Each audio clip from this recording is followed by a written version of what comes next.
Ahoy there, jabronis. Welcome to Create and Destroy. I'm your host, Dan Donnarumma, and this is episode number 17. As always, I'm super excited about today's episode. My guest for you today is Sonia Weber. She is the front woman for Alien Boy. She's essentially the brains behind Alien Boy, as she writes pretty much all the music for the band. This summer, Alien Boy released Sleeping Lessons, which is such a great album. I have listened to it so freaking much. Shout out to Maya Stoner, because she told me about Alien Boy and the album, and since then I have listened to Alien Boy a ton. When Sonia and I were talking about the band and their music, she had mentioned that they don't necessarily fit into the shoegaze label, the emo label, pop punk label. They kind of are somewhere in between all of those, and I think that's a fair assessment. But as I told Sonia, when I listen to Alien Boy, it totally brings back similar feelings to when I would spend a ton of time listening to Saves the Day and Hot Rod Circuit, and in all the right ways, and that just makes Sleeping Lessons that much more of a special album for me. We also discussed the fact that Sleeping Lessons is a queer band and what it's like to be queer in 2018, according to Sonia. And we started talking a little bit about the Trump administration and the climate here in America, with very much an anti-LGBTQ agenda, which is whack as hell. And I hope that any of you that are listening to this podcast, you're in favor of equal rights for individuals who identify as LGBTQ. And so I really appreciated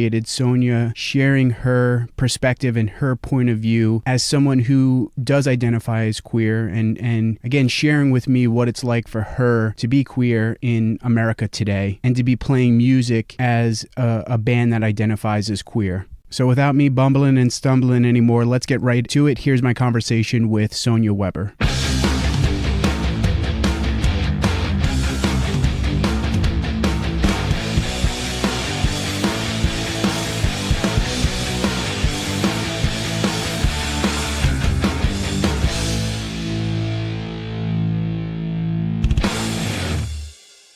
Sonia, thank you so much for agreeing to speak with me. How are you doing today? I'm doing pretty good. I just woke up and was like, oh my God, I have to figure out how to do this whole thing.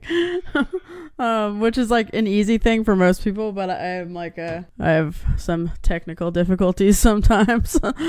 I wanted to talk about Alien Boy and the tour that you guys recently finished up a few weeks ago. How long were you out on the road for? We were out for like 5 weeks. And how many shows did you play during that stretch of time? I think that it was like 30 shows. And it was like 30 shows, including our tour kickoff, and it was 32 days. So I think altogether it was like 3 days off on the whole thing. And who did you guys go out on tour with? Most of it was just us, but on the East Coast we played with this band called Dump Him from Massachusetts. That's like a queercore band from out there that we met on the tour that we did last year. And we did like a week with them on the East Coast. And overall, how'd the tour go?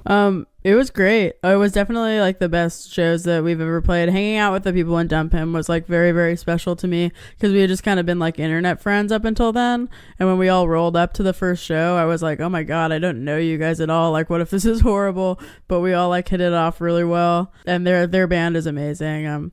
And yeah, overall, all the shows, like there was only like 2 shows that were like weird. Almost all of them were great, which is incredible. What made those shows weird? The handful of shows that you said were weird. There was just like a couple where like sometimes when not a lot of people come, it's like totally fine, but if it's like a weird day where like the morale is low and then like nobody really comes, it like feels a little bit more dramatic. And like even in retrospect, it's like those shows that weren't that great, we still like got to see really, really cool bands, and we still like had a really good time. But yeah, there was just some that were like, you know, like not booked as well or whatever, but that happens. So if, let's say, you are playing a show, maybe the band is not super into it that day, or there's not a lot of people that turn up for the show, how do you get over that, or how do you just get through it and try to play as best as you can? I mean, for me, like I am just like grateful to be there, and because it's like mostly my band, I feel also very responsible for like everybody else's feelings, so I'm always just like,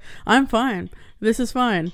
everyone's great. Everyone's feeling great. If you're not feeling great, let me know. But like, I'm totally just happy to be here. Like, and usually like any kind of like weird feelings I have, I'll just like shove down because I am really grateful to be there. That's awesome. I always think about this Bruce Springsteen memoir that we all listened to on tour last year, where like he was just like so excited to play all the time, no matter what. And every time like I start to feel weird about it, I just think about that. That's a good approach. Bruce Springsteen's the man. So yeah, I feel like following something that Bruce Springsteen is probably the right way to go. Yeah, absolutely. I was bummed because you guys played in Syracuse and I couldn't make it to that show. How'd that show go? That show was awesome. That's the second time that we've booked a show with those Spit Tape. I get it confused with this. There's a band called Spit Take in Connecticut, and then the like Spit Fam Tapes is the Syracuse thing, right? I don't know. I don't think I've heard them before. Yeah, they're great. It's this guy John who plays in some bands and has booked our shows both times, and he's like hosted us, and it's both been like really, really sweet house shows with like great bands. So yeah, I've really enjoyed my time in Syracuse. We also always go to this place called Postabilities the day after. Oh, that place is great. It's so good. Yeah, one of our friends' moms own it, so we like always go and have a really good time. Was that your first time playing in Syracuse? It was our second time playing. We did like a big full US tour like at the same time last year, where we hit almost all the same spots. And what do you think of upstate New York? I mean, that's the only thing that I've really seen of it. Like, I just like roll up to this house with these like very nice people that like always have Halloween decorations up, which I think is so cute and sweet. And then they're just like the most like, I don't know, they're like one of the few places that we like continue to go back to that like when you show up, they like have like food ready for you, and like just like they like just make sure you're taken care of, which I like really means the world to me especially when you're on a tour for that long. But it just like is really, really, really nice. It's kind of funny because where I live in Rochester, it's like an hour, 20 hour, 30 minutes west of Syracuse. And it's probably, I think it's bigger than Syracuse. I think population wise it's bigger than Syracuse, but most tours usually go to Syracuse or Buffalo and don't go to Rochester, which kind of stinks. And I'm not entirely sure why. Yeah, I don't know. Like for us, me and Mac, who plays bass in Alien Boy a lot of the time, he lives in New York now, like New York City, but he played with us like the first like 3 years that we were a band, and he still tours with us a lot. Me and him, just like when we booked that first really big tour, we're kind of like grasping for straws. We were like, we don't really know like where we're supposed to go, but like we've heard people have gone here, and then just like kind of like made a route that we thought made sense, but like just there's so many places that we don't know about still. And then the second time we pretty much just like went to the places that we know worked last time, and I'm excited to like get to the point where it'll be easier to like branch out, where it doesn't just have to be like you know somebody there, so that's where you're gonna go. And when you guys do a tour where you're going from coast to coast and you're playing pretty much every night, what kind of places does the band usually stay at each night? Mostly houses. We just stay like at people's houses that we like, either the house that we play at or like the house of the person booking it, or like one of their friends' houses. We'll like get a motel every once in a while if we feel like we really need some like alone time, which is not even alone time, but it feels like alone time. As long as it's like just the four of us, we're like, we can unwind and, you know, reset a little bit. What are some essentials that you try to bring with you when you go on a tour like you guys once did recently? I pack like lighter and lighter every single time I go on tour now, because the first couple of tours I did, I brought so much stuff and I just like never ended up using it, because like I always think that I'm gonna like read a bunch and I'm gonna like do all of this like productive stuff, but really I just like sit in the van and like think about my life for like 8 hours a day, and like sometimes listen to music and sometimes like talk to my friends. Other stuff that I bring, I don't know, I fill my bag with like half underwear and then like 4 outfits, because I know that even if I bring a bunch of clothes, I'll just end up wearing the same thing over and over again. So I just bring a lot of underwear and Z-Quil and Benadryl, because me and Derek are allergic to cats. Oh man, and we have to stay with cats like every single night, but it's nice because the Benadryl helps us fall asleep. I've never thought about this until you just were talking about what you bring with you. I'm assuming you don't really get to do like laundry, right, when you're traveling like this? We do laundry. Yeah, we'll either like, you know, get lucky enough that when we need to do laundry, we'll like be at somebody's house where we can do laundry. Like for example, like this last time when we were in New Mexico, we stayed at Mac's parents' house and we got to do laundry. The tour before that, when we were in Philly, we had like the day off in Philly, and me and Alex and Derek all went to like the laundromat together, and like we're just like sitting there in like Alien Boy shirts and sweatpants so that we could clean all the rest of our clothes, you know, stuff like that. But if we need to, we'll make it happen for sure. Especially like the not bringing very many outfit things. At a certain point, you're like, I have to clean this. This may sound weird. My wife and I, we like a lot of our travels tend to be like longer road trips, and we bring very limited amount of underwear. We rock these underwear called Ex Officio, and they're awesome. So cool. I bring 2 pairs of underwear with me. I wear one, and then like that night I'll shower with them on and then just wash them in the shower. Oh, that's smart. Yeah. That's a good idea. I've never even thought about that. Yeah. When a tour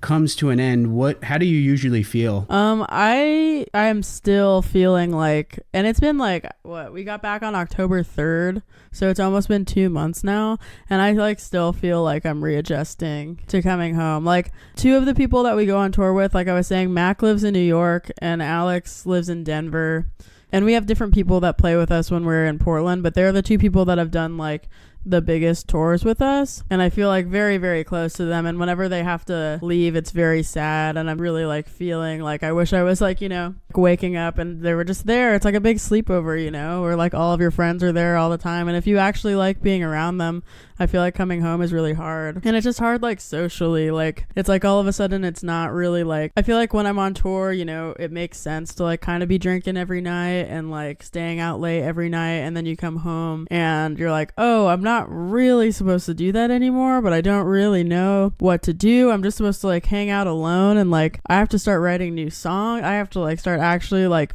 figuring out what I'm going to do next, and it just can feel like stressful and overwhelming to like reconnect with everything at home. But at the same time, like I was extremely excited to see my partner and like my family and stuff, and have that like one night where I got to sleep in my bed again.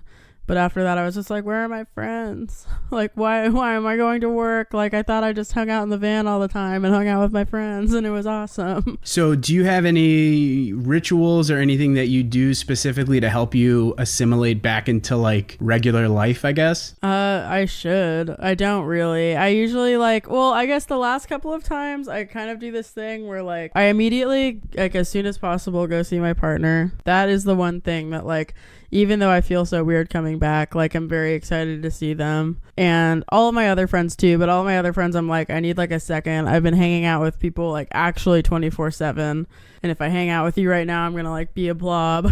So I usually like try, if I can, to have like an extra day before I go back to work where I just like turn off my phone and like clean my room, like reorganize it, maybe try to like get grounded again a little bit, and like focus on the things that like, you know, will make me feel like I'll be able to be productive moving forward with whatever's happening next. And I'm a huge introvert, and typically like I need time by myself, especially during the work week. And what I found is when I've traveled pretty heavily that I don't want to say I become more of an extrovert, but I don't get as exhausted from like interacting with people as I normally do. Totally. Do you ever experience that?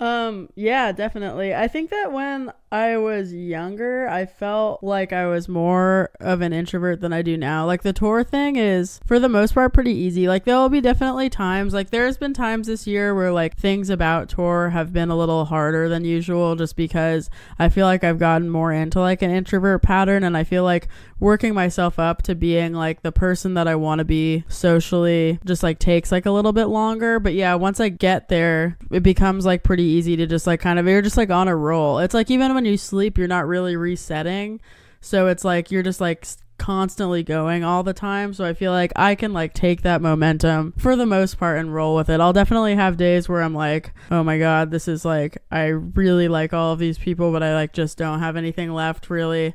But for the most part, yeah, I feel like there's something about tour that gives me a lot more energy than I do when I'm at home. That's awesome. Just something about that like schedule of it being like waking up and knowing like exactly what I have to do and feeling like pretty good at it. It's like a goal every single day that seems very like accomplishable, and then I feel good about myself, so then I can talk to people more, you know. I think, right, I'm just thinking like for me, like traveling is something that I absolutely love to do, and so I'm thinking that it has to be because these are activities that aren't as physically or mentally draining as maybe work might be for us. Yeah, definitely. But yeah, I totally feel like when I've gone on pretty extended road trips, that driving in my car and then going places and talking to people is not something that really makes me exhausted. Yeah, totally. And I think that like the car part is a little bit of a reset. It's like you kind of spend like, I mean, there are like times where we're all super like engaged with each other when we're in the van, but there's also a lot of times where we're all just kind of like sitting and doing our own thing, which feels kind of like alone time. So then by the time you get to where you're going, you're like, finally, it's like nighttime and I have all this energy because I've just been sitting here all day. And then you just like rock out, you know? What's one of your favorite cities to play? My favorite cities to play, I love playing in Montreal. I think it's so beautiful there, and we met some like really, really amazing people last year who set up like an amazing show for us this time too. Unfortunately, I had thrown my back out the day before and had like just barely made it there. So by the time I got there, I like wasn't really able to like hang and like party in the way that I wanted to, but it was still like an incredible show. The people there are just like, it just like actually feels different than like being in the US. It's just, I don't know. I think it's really, really cool there. I just know a lot of people in Philly now. So going to Philly, even though, yeah, going to Philly has been really fun lately just because I have a lot of friends there now. I love going to Denver just because that's where Alex is from, whether or not he's with us or not. It's fun because I don't know. Again, I just like know people there. It's like mostly the places where I've made like the most like actual connections with people I feel like are my favorite places to go. So two things. One, Montreal is such an awesome city. And two, I can't believe you played a show with like a thrown out back. That to me like blows my mind. It wasn't thrown out at that point. It was crazy. So I was in Northampton at one of the people from Dump Him named Jack. I was at their partner's house and we had a day off, and I like just like leaned down. I like took a shower and I leaned down to pick my underwear up to put them back on, and I like totally fucked up my back. It was like something that would have happened anyway, but it was just comical that it was just that did it. And then I was like, oh guys, I feel kind of weird, and I like went to lay on the floor and then just didn't get up for another like 9 hours. I was like stuck on the floor at this person's house that I didn't really know, and then we had to stay there an extra night knowing that we had to like cross the border and like play in Montreal the next day. But we just like woke up super early, and Alex and Derek like helped me get up and get in the car, and I went to the chiropractor and they like cracked me around, and I was like, okay, I guess I can like kind of walk. And then I got in the car and did it, and they loaded all the gear for me because they're a bunch of angels, and we played the show and it was fine. It hurt for a long time. It's actually still kind of fucked up because I just like, we had 2 weeks left and I just kept having to like sit in the van and like get it more fucked up, but we didn't miss any shows.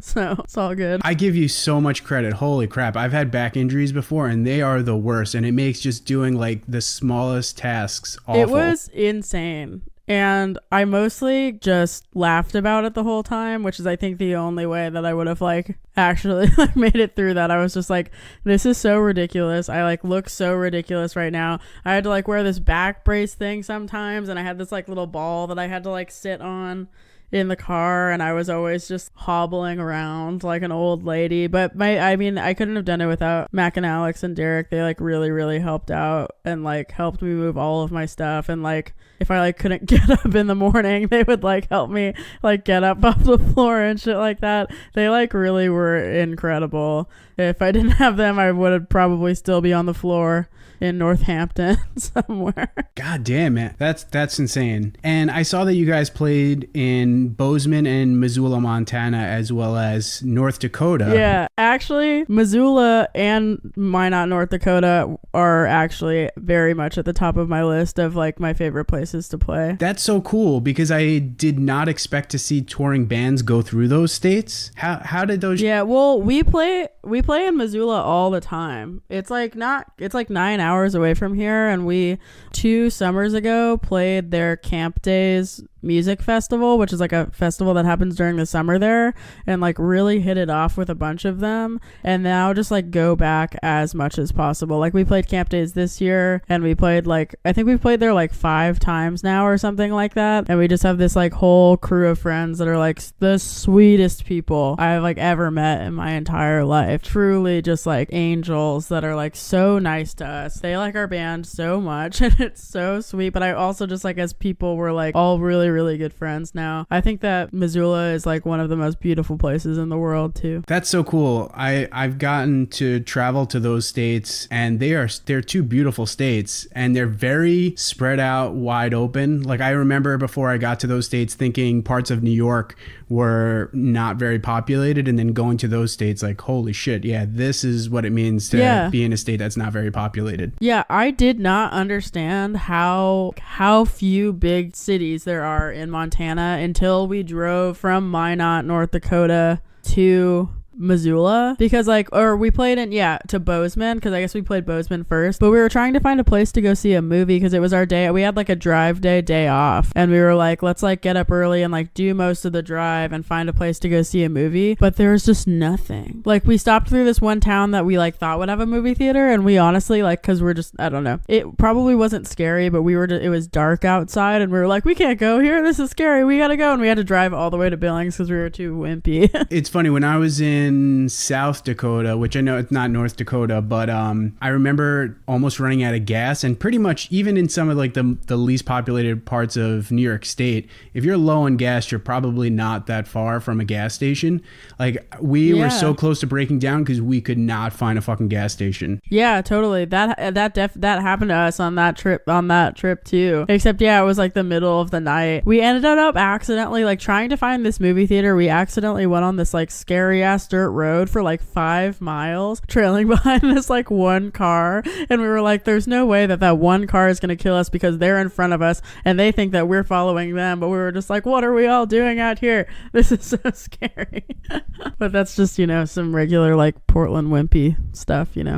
It's totally normal to everyone else. We were just being wimps. So aside from playing music, what would you say is one of your favorite aspects of touring? Because I don't get to see Mac and Alex very often anymore, really just like being with them. They're like 2 of my best friends in the whole world, and like I feel really grateful to know them. And it's funny because we like don't really get to spend that much time together during the year, but for the past 2 years we've been able to do those tours together that were like 5 or 6 weeks, and just like getting to be like actually hang out with them and like be around them is like very, very special to me. And then other than that, I just like seeing how like every other scene works. I book a lot of shows in Portland, and I'm like very, very passionate about like the community aspect of being in bands, and it's like super inspiring when you find people like the person that's booking shows in Minot, North Dakota is like, they're incredible. Like they stay up there, like they've moved like a bunch of different places, but are pretty much like up there, I mean, to be closer to their family and stuff, but like to make sure that things are actually happening up there. And I think that's just so inspiring. Yeah, that's awesome. It really is it's an incredible thing when you live in a place where there is a very tight-knit or a very active music scene. Yeah, and meeting the people in Dump Him and like all the stuff that they're doing for like, queer bands on the East Coast, and like I just love seeing how different everybody does things. It's like, and the way that we've made all these contacts at this point, we're so random. Like we're still so like young in the sense of like how long, I mean, we've been touring for bands like at our level, we've been touring like probably a lot more than other bands have, but there's still so much to know. It's like every couple of days I get like a message about somebody wanting to like book us somewhere else, and I'm like, I just like, there's so many different options, and I'm so curious about how it works everywhere else, because I just like think about it all the time for Portland, and how we can like make it better, and how we can make it more diverse, and how we can like make it more accessible and stuff. And it's just like really interesting to be able to like pick people's brains from like everywhere about how they do things and like what's important to them. Is it overwhelming at times with, I guess, opportunities coming about for the band, or is it totally welcome, or is it a little bit of both maybe?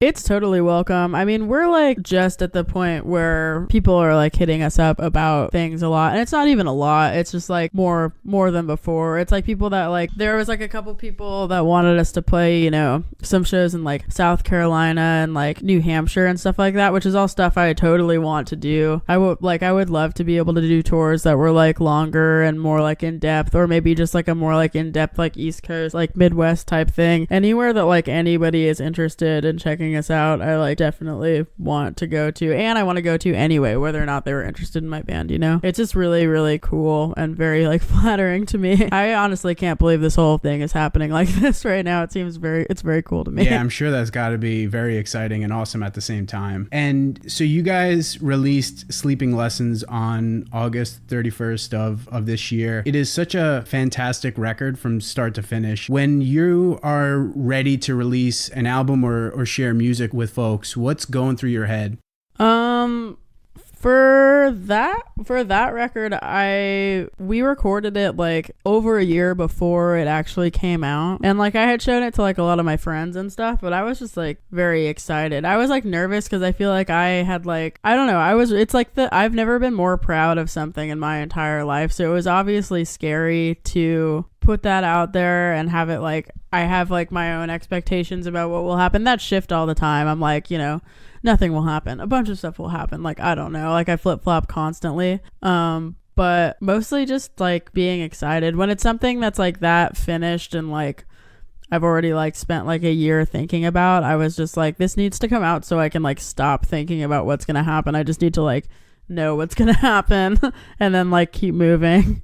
Was there some reason in particular as to why you recorded the album a year prior and waited until releasing it? Well, we didn't know how we were gonna put it out. I was just like gonna try to like shop it around to like labels and stuff and didn't really know how. I wanted it to come out like as soon as possible, but the way that the Tiny Engines thing came out, I started talking to them, like I feel like it was done being mixed in like September or October of 2017, and then I started talking to Tiny Engines like in December, and we finalized things in January. And just because they already had so many other records coming out, August was like the soonest that it could happen. Wow. When you're sitting on a record that long, right, just as you said, I'm assuming there's got to be nerves and all these thoughts that might not necessarily come up if you recorded and then released it fairly not too long after that. Yeah, totally. I you know, when we decided it wasn't going to come out until August, I felt like, I was like, that's going to be so long. Oh my God, I'm going to have to like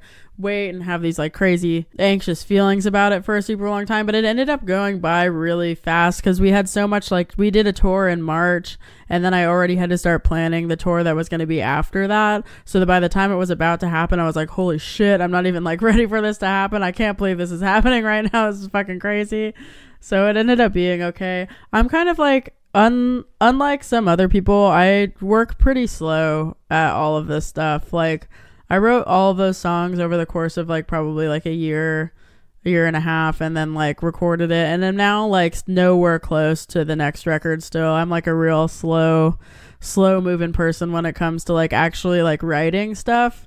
Not when it comes to touring. I feel like I can work that stuff pretty quickly, but like to really take my time with the actual music coming out part. And the band dropped a video a few weeks ago for Somewhere Without Me. What was it like shooting that video? It was very funny and fun.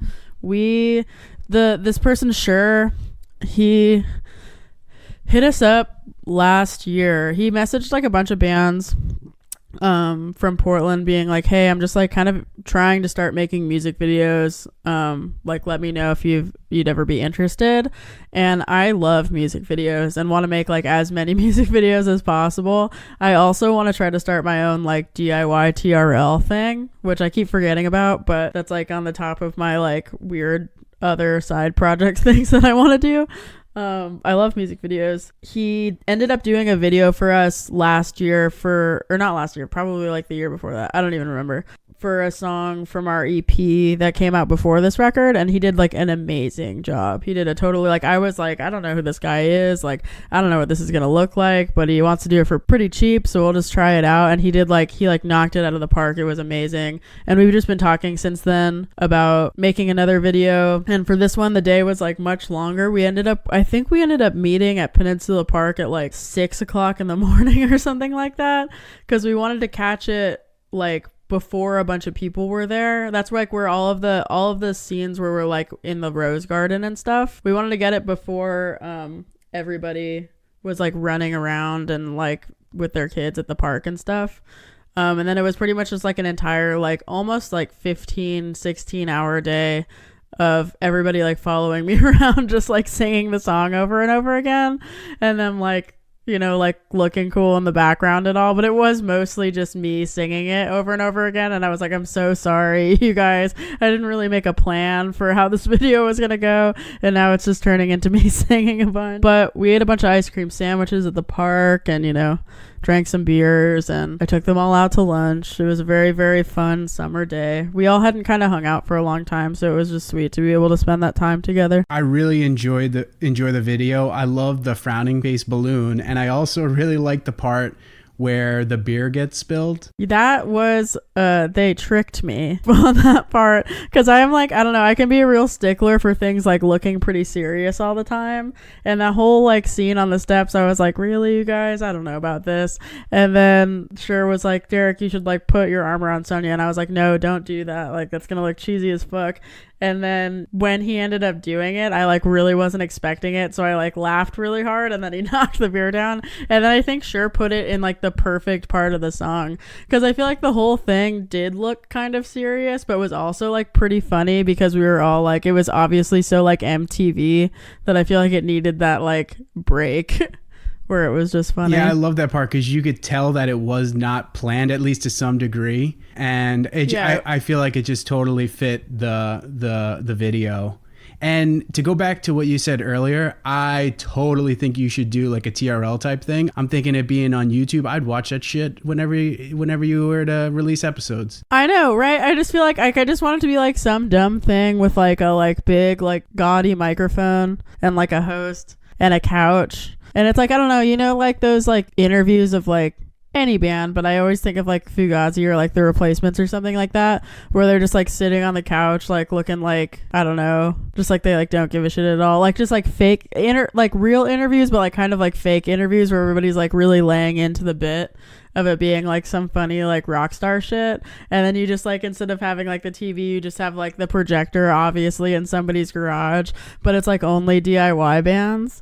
Or if like maybe there's like a big band that has like a like, not a big band, but you know, like a, I don't know, if like there was like a Joyce Manor video or something like that, having that, and then have people like voting in, and so each week it would be like in a different order. I just think it'd be so funny. I like really miss that from, you know, MTV2 or whatever. I used to watch the Rock Countdown every morning before school. You should totally do it. That'd be awesome. I'm working on it. It's one of my like 5 ideas that I feel very passionately about that I keep forgetting about. So, and Somewhere Without Me is such a solid song. I love that song, and I really like that you opened the album with it. What made the band want to open the album with that song? You know what it was? I have this student named Carl. I work at School of Rock, and I teach like drums and guitar to like teenagers and kids. And this kid Carl has been really into Alien Boy for a long time, and he's very sweet and very talented and very smart, and he's friends with Caleb, who plays guitar when we're in Portland. He's friends with Caleb's younger brother, so Caleb sent him the record ahead of time, like out of order. And so in our lessons we were just kind of like talking about like what the sequence should be, and he was like, that song should definitely be first. And I was like, you think so? It's like so long. And he was like, yeah, it definitely should. And then I also like had this weird Nirvana phase like a couple of years ago, where I like really got into them for actually the first time. Like I liked them when I was younger, but like I like really feel like I got it a couple of years ago and was like, this band fucking rules. and kept thinking about how they open Nevermind with Smells Like Teen Spirit, which is like 5 minutes long and is like a fucking banger, you know? And I was like, I totally want to pull that move and see if, I don't know. I thought it'd be cool. So this may sound blasphemous. When I was younger, like Nevermind was the first album I ever purchased, and I loved Nirvana. As I got older, I was totally not as into them anymore, only because of the lyrics. For whatever reason, I can't like appreciate the lyrics anymore. So I know it's like blasphemy to say, because I know Nirvana is like one of the biggest bands ever. Well, I mean, I was like the opposite, so I feel like it's the same kind of thing. It's like I went up until I was like 24 being like, they're fine. I don't really get it. I don't know. And then it was actually because I did my kids at work did like a cover show of Nirvana songs, and there was something about watching them do it like and love it so much and be like so passionate about it. I was like, this shit fucking rips. I'm mostly into like all of the stuff that's like really rockin'. Like I'm not as much into the like Lithiums and Come As You Are as I am into the like Drain You and like Stay Away stuff. Those rockers just fucking rock. And just so I know for sure, there's the one lyric in Somewhere Without Me, and I believe it's I Said I Want to Be Adored, right? Yeah. Okay, so the first couple of times I listened to the album, I kept thinking that the lyric was I said I want to be a dork, and I was like, oh, all right. But then when I realized what the lyric was, so cool. I was like, yeah, that totally makes more sense. But yeah. Is there anything that you are like a nerd about or like a dork about at this point? Yeah, I think that I'm like, when it comes to music stuff, I just like am a total dork, like 100%. That line was stolen from a Stone Roses song. That's my favorite song of all time. And most of the stuff, like, I think that, I mean, a lot of Alien Boy is like me, like it is some like real like me feelings and stuff, but musically it's just like taking from like everything that I love. Like I almost every single song I could like tell you like what I was trying to go for. It's mostly just like a reflection of me being like a huge music fan and like trying to, I don't know, when I like go to shows or if I like listen to something new that I really like, I'm mostly just like, if I hear something, I'm like, I just want to do that. Like I'm taking that and I'm gonna do it too. And that's kind of how like a lot of the songwriting stuff works. I'm a huge dork about Green Day. I'm a huge dork about Jawbreaker. I'm a huge dork about the Smiths, even though Morrissey sucks. You know, there's so many bands. I'm like, I listen, yeah. I even have a hard time getting into new music sometimes because the bands that I love, I just like love so much. Yeah, I was just going to ask. So I'm assuming, you know, Green Day, Jawbreaker, those bands are influencing your writing. Are there other bands that influence the music that you write? Yeah, totally. Green Day is more of a like when I was younger band. I don't think, I mean, I think that like there's part of that energy that will like always be there, but the bands that I think about a lot when I'm writing is the kind of like guitar wise is just like, you know, My Bloody Valentine and like Ride and bands like that. Like I think that if I didn't start listening to My Bloody Valentine, this band wouldn't even really exist, because I don't know, it was the first time I was like very like inspired by what guitar could sound like. And I'm excited to like lay into that more as like this band keeps going. The Smiths too, like what I was just saying, like I think that like Johnny Marr's guitar playing is like really incredible, and yeah, they're just like my favorite band, even though it's hard to rep them anymore because I'm having a lot of conflict with Morrissey right now. But yeah, that Jawbreaker, the Wipers, that we named our band after a Wipers song. Joyce Manor has always been one of my favorite bands. I think that their like songwriting really like changed a lot of the idea of what I thought like songwriting could be, and I think that I like will reference that without realizing it a lot. There's so many bands. Yeah. But those are big ones for me. You know, in listening to the band's discography, you could definitely tell there's, at least to some degree, a difference in the sounds of each of the releases. And I think especially when you compare Sleeping Lessons to the Stay Alive EP, the Stay Alive EP definitely sounds more shoegaze to me. Yeah. So for those releases, would you say that there's specific bands or specific sounds that are really influencing you during those periods of time? Yeah, I think that I'm just, when we were first starting out, I didn't really like own that I wanted to be like a songwriter. I feel like I wanted to like play guitar and be really loud, and I wasn't really like confident in any of the like vocal stuff that I was doing. But with the songs from the new record, it kind of, just because of the way that they were, it needed to be more like vocal centered, because it was just like that's where most of the hooks were now, instead of with like a lot of the songs on Stay Alive. I feel like it was more about all of the guitar stuff that was going on. And yeah, I don't know, I feel like going forward I always really wanted to have a very like chaotic like Sonic Youth, like My Bloody Valentine type feel, but at the core of it have it be like, you know, like Oasis songs or something like that, like something that's just like super catchy. Like with a bunch of the songs on the new record, I set this goal to try to write like actual choruses, which I didn't really do before. There was like some choruses, but it wasn't really like it wasn't planned or anything. They just kind of came out. And when I was like sitting down to start writing songs for this, I was just like setting different goals for myself,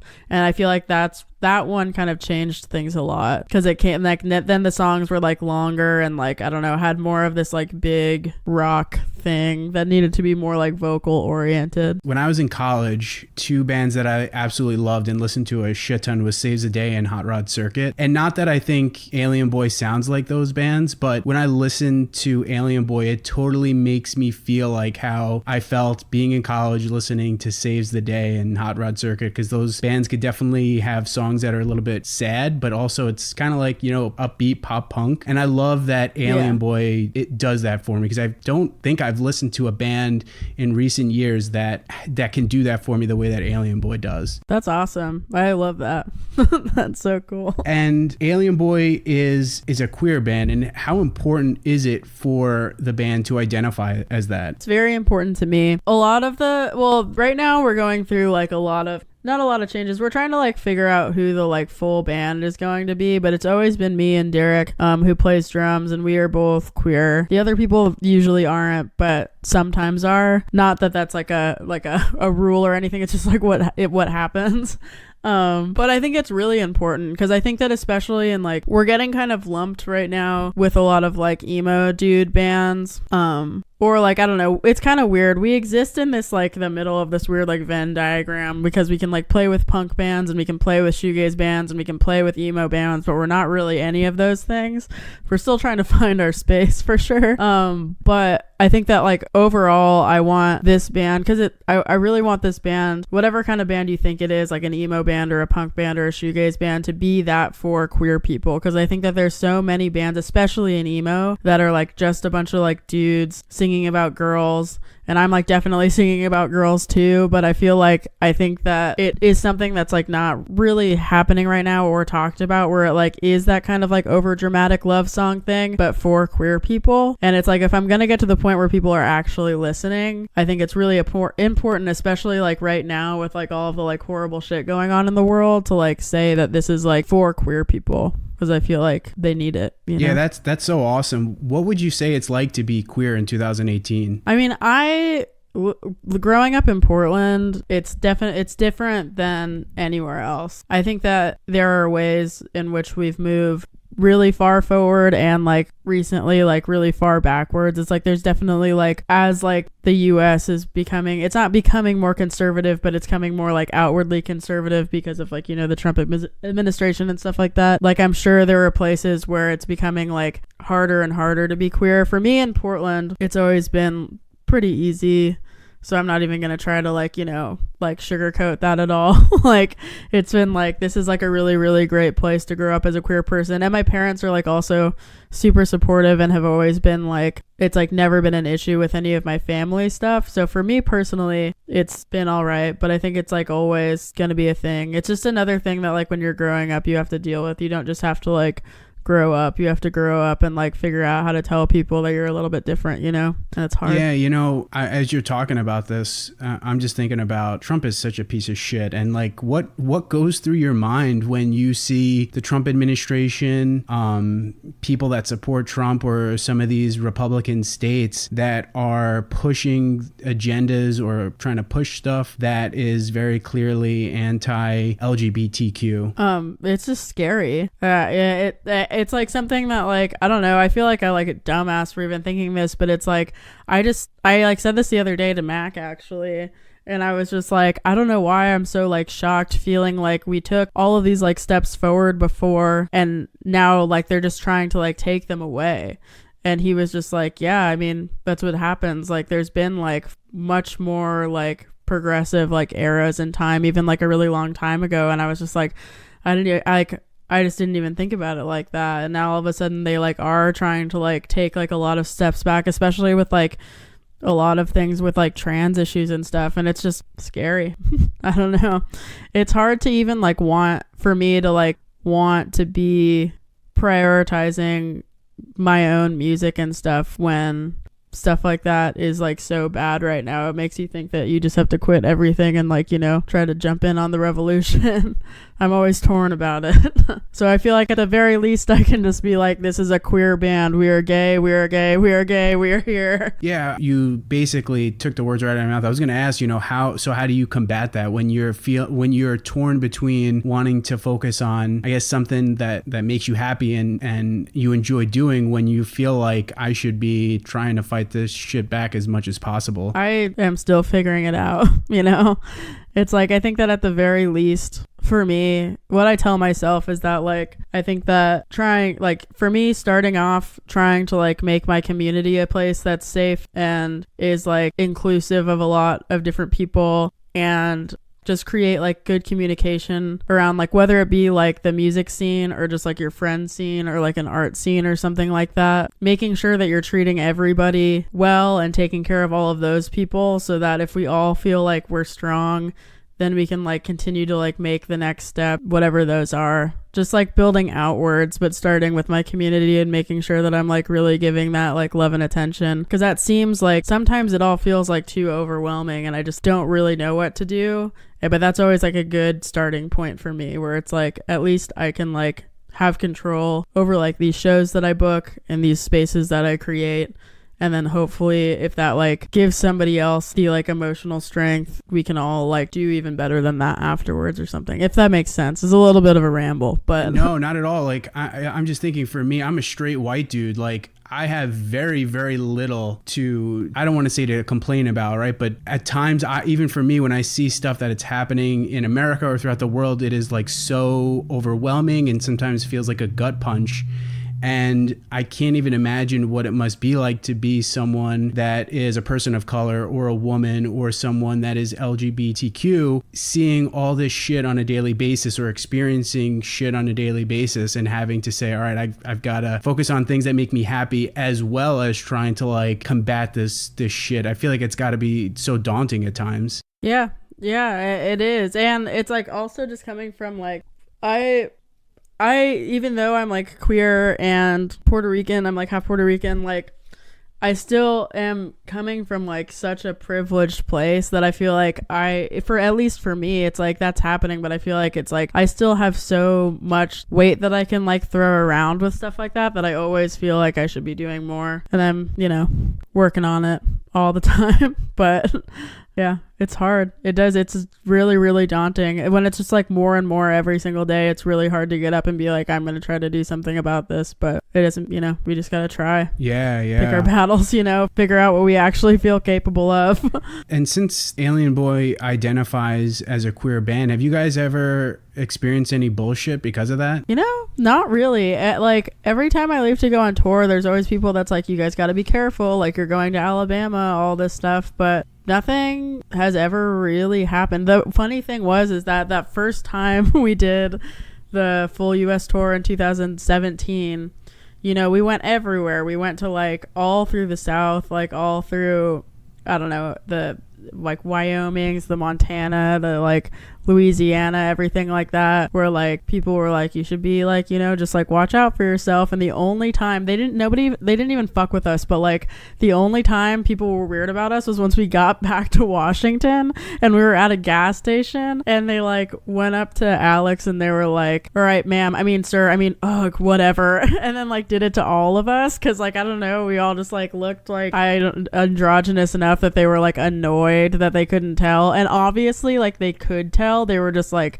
being a dick about it, and we all just like laughed it off. We were like, wow, like as soon as we're almost back home where everything's like supposed to be like so progressive and whatever, which it's not, you know, like the Pacific Northwest is like the whitest, most like fake progressive place in the world. But it's funny, even in New York State, where, you know, New York State is supposed to be one of the more progressive states in the country, man, in some of the surrounding towns, like there is some shit that you definitely know that there's just some ignorant motherfuckers there. Yeah, totally. Yeah. But yeah, no, being in the band, it mostly has been fine. I think that there are some times where like we'll go somewhere on a recommendation from like a like white dude band being like, this place is awesome, like you guys got to talk to these people, and then like the response is very different because they don't really know that we're like extremely rowdy and like very like, well, I mean, we're like, it's not like our like show is like necessarily like, oh my god, this is like so gay or anything like that, but it's like you can tell, you know, we're just like not a dude indie rock band. And I think that sometimes our friends will be like, yeah, like play this place, they'll love you, and then they'll just be like, you guys were good, yeah, thanks for coming, but it'll obviously be a different vibe, you know.